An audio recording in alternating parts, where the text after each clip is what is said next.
ठंड की भरी रात में दोनों हाथ स्वेटर की जेबों में डाले सुनसान गली में ये सोचते चलती जा रही थी कि आखिर क्या वजह है जो दुआएं कबूल नहीं होती। इसी असना में सामने एक कुत्ता नजर आया।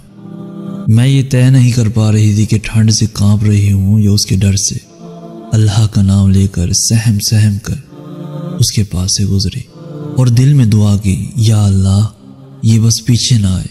गली का मोड़ आया और मैंने जैसे ही ये देखने के लिए गर्दन घुमाई कि वो कहीं पीछे ना आ रहा हो, उसी वक्त मेरे जहन में ख्याल आया, यही तो जवाब था मेरे सवाल का। जब मैंने दुआ मांग ली थी तो मैंने पीछे क्यों गर्दन घुमाई।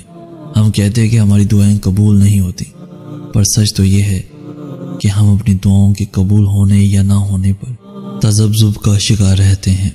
अल्लाह रब्बुल आलमीन की ज़ात कभी सवाली को खाली नहीं लौटाती। दुआएं रद्द नहीं होती, बल्कि हमारे नाकिस यकीन की वजह से ज़मीन और आसमान के दरमियान झूलती रहती हैं और हम कहते हैं कि दुआएं कबूल क्यों नहीं होती, क्यों नहीं होती।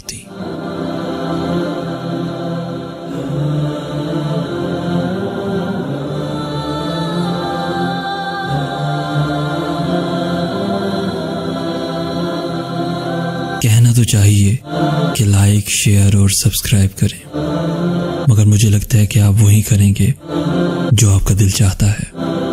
तो अल्लाह हाफिज़।